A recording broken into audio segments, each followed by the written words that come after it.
día, mi nombre es Genesis Durán, estudiante del quinto trimestre de Psicología. Hoy les hablaré un poco sobre los trastornos de la personalidad, abarcando desde su definición hasta diferentes teorías que han sido planteadas en el transcurrir del tiempo, explicando también sobre las distintas categorías que están establecidas hoy en día, categoría A, B y C, y para finalizar conversar un poco sobre lo que son los trastornos disociativos. ¿Qué es la personalidad? Se refiere a un conjunto único de patrones emocionales, comportamentales y cognitivos que caracterizan a una persona. ¿Qué significa esto? Que una persona crea su personalidad totalmente única y esto genera patrones que lo diferencian. Claramente, al ser una personalidad única, es totalmente imposible que dos personas tengan una misma personalidad. Esta personalidad define de cierta forma lo que son sus emociones, su comportamiento y su forma cognitiva de actuar. Estos patrones tienden a ser estables a lo largo del tiempo y en diferentes situaciones, lo que hace que cada individuo tenga una forma distintiva y de responder al mundo. Como lo iba explicando, es imposible que dos personas tengan una misma personalidad. Cada persona tiende a diferenciarse con su personalidad. Es muy raro que esta tienda a ser modificada en el transcurrir del tiempo. No es sumamente imposible, pero pues ya la personalidad está construida sobre una base y de allí son pocos los cambios que tienden a darse en el transcurrir de la vida del individuo. La psicología de la personalidad es una rama de la psicología que se centra en el estudio de cómo las personas difieren en su personalidad y en la comprensión de los factores que influyen en el desarrollo de la personalidad. La psicología, al ser una rama que estudia el comportamiento humano, podemos entender que la psicología de la personalidad se encarga de estudiar y analizar netamente el comportamiento humano en base a la personalidad. ¿Qué quiere decir esto? Esta rama de la psicología busca entender y analizar por qué el actuar, por qué la personalidad y cómo, sobre todo, cómo esta personalidad provoca este comportamiento en el individuo. Como lo mencioné al inicio, existen diversas teorías y diferentes enfoques. Los psicólogos especializados en psicología de la personalidad tienden a usar estas teorías o enfoques para el estudio que realizan. La primera teoría que podemos encontrar al estudiar este tema es la teoría de Hipócrates. Hipócrates fue un médico de la antigua Grecia que propuso que la personalidad se basa en 4 temperamentos fundamentales, dentro de los que se encuentran colérico, que se entiende como molesto, melancólico, tristeza, sanguíneo y flemático. Cada uno de estos temperamentos se asocian con diferentes características de personalidad y se relacionaban con desequilibrios en los humores del cuerpo. Siendo muy concreta, este médico planteaba que estos 4 temperamentos se debían a desequilibrios, lo que causaba un comportamiento errático, por explicarlo de alguna forma. Después de él se encuentra la teoría de Galeano. Su teoría tomó como base, como punto de arranque, la teoría planteada por Hipócrates. Galeno fue un médico romano. Como lo mencioné, él expandió, elaboró, desarrolló más la teoría de Hipócrates. Su teoría se basaba en que los 4 humores del cuerpo, siendo estos sangre, flema, bilis amarilla y bilis negra, generaban desequilibrios en los temperamentos humanos, siendo estos los mismos que mencionaba Hipócrates: colérico, melancólico, sanguíneo y flemático. Nos adentramos un poco en lo que es la teoría de Sigmund Freud. Esta personalidad, según Freud, se establece, se conforma por el yo, ello y superyo, ¿sí? Voy a explicar un poco más sobre esto, pues son teorías más completas. El ello es la parte más primitiva de nuestra mente.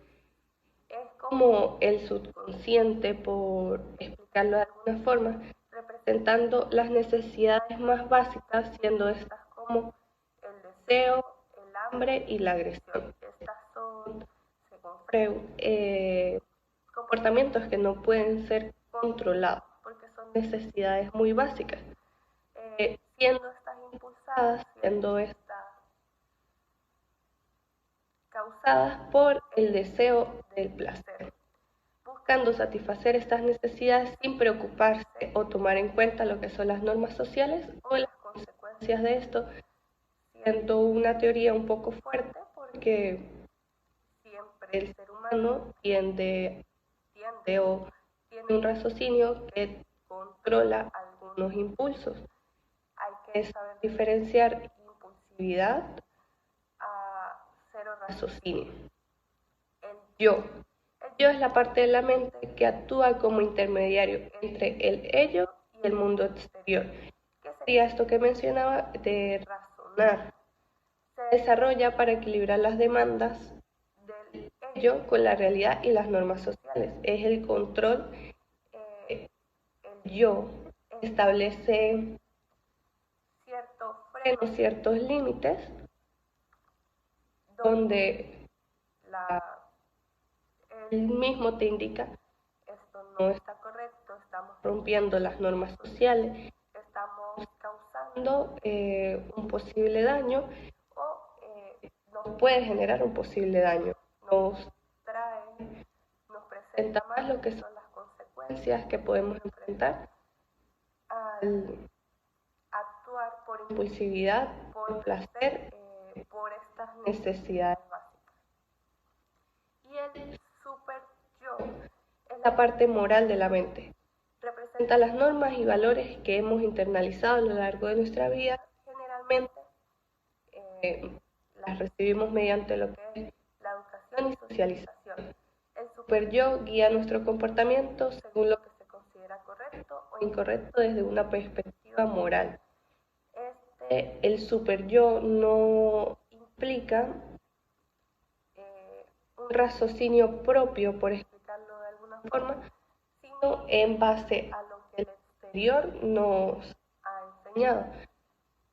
Padres, familia, escuela, comunidad, nuestro entorno. Esto lo que quiere decir es que ya el super yo suprime estos impulsos en base a lo que moralmente la sociedad nos instruyó, nos impuso.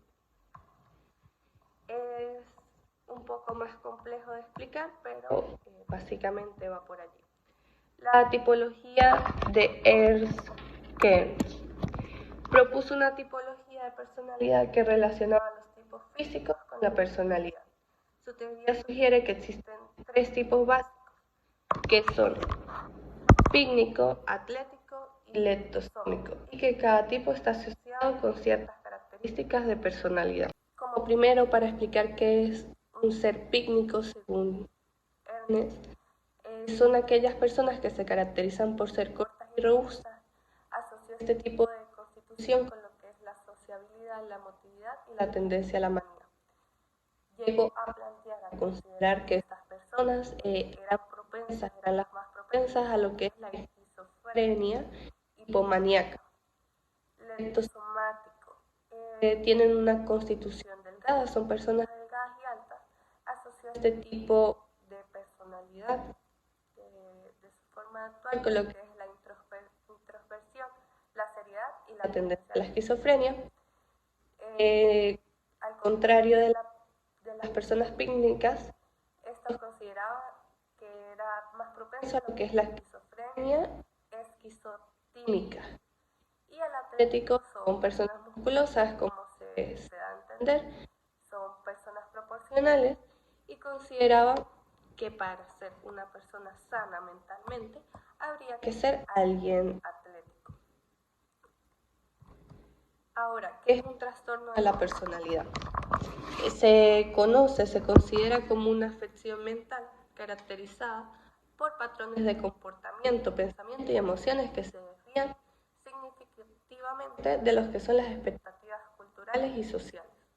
Estos patrones son inflexibles, duraderos y causan problemas significativos en la vida de una persona y en sus relaciones. ¿Qué se entiende por esto? Una persona que no se encuentra dentro de sus cabales o actúa diferente a lo que se establece con normalidad, son personas que en la mayoría de los casos presentan un trastorno de personalidad, ¿sí?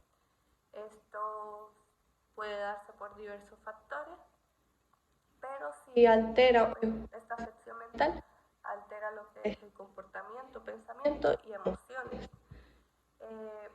Estos se dividen en tres categorías, como lo mencioné en el principio, y lo que es el DSM-5, que es el sistema de diagnóstico y estadístico de los trastornos mentales, para facilitar lo que es su diagnóstico, lo divide en las categorías. Lo que diferencia cada categoría es, por ejemplo, la categoría A incluye lo que son trastornos raros y excéntricos, dentro de los cuales se encuentra el trastorno esquizoide y el trastorno paranoide de la personalidad. Si nos buscamos explicar en base a la última teoría que mencioné, podemos entender que la categoría A sería para Ernest, las personas pícnicas, por ejemplo. La categoría B incluye trastornos dramáticos, emocionales o impredecibles, como lo sería el trastorno límite de la personalidad, el trastorno antisocial, que hay que tener muy en cuenta lo que sería diferenciarlo a asocial. Es siempre importante tener presente la diferencia entre ambos conceptos, y el trastorno histriónico de la personalidad. Por último, la categoría C. Esta categoría incluye trastornos ansiosos y temerosos, como el trastorno de personalidad por evitación y trastorno de personalidad por dependencia. Cuadros depresivos, ansiosos, entre otros. Algunos ejemplos, como los menciono aquí, son trastorno esquizoide de la personalidad, es un aislamiento social extremo y falta de interés en relaciones cercanas.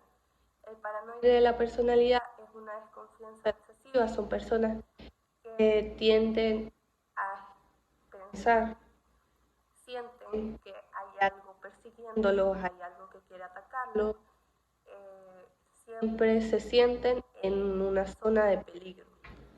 Los dramáticos, que son los que se encuentran en la categoría B, por ejemplo, el límite de la personalidad presenta inestabilidad emocional, impulsividad, relaciones intensas pero inestables. Y la antisocial es desprecio por las normas sociales, falta de remordimiento por el daño causado a otros, implicando falta de empatía al actuar contra otra persona. Y el trastorno de personalidad por evitación es huir de las situaciones sociales debido a temores de crítica o rechazo, o trastorno de personalidad por dependencia es una necesidad excesiva de ser cuidado.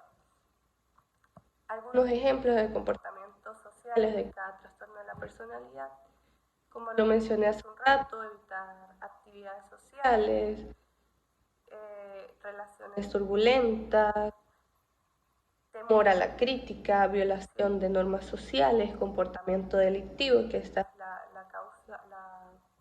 definición que traté de explicar hace un rato. Antisocial es desprecio es no seguir normas sociales. Asocial es una persona que tiende a aislarse. Y la dependencia es no poder estar sin otra persona. Por último, ¿qué son los trastornos disociativos? Son afecciones en las cuales una persona experimenta una desconexión significativa entre elementos de su identidad, conciencia, memoria o percepción de la realidad.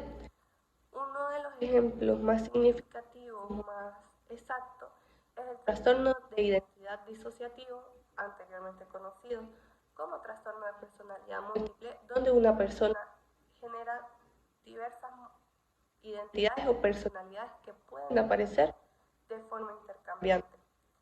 Otros son como el trastorno de despersonalización y el trastorno de desrealización, de los cuales la persona se siente desconectada de sí misma o del mundo circundante.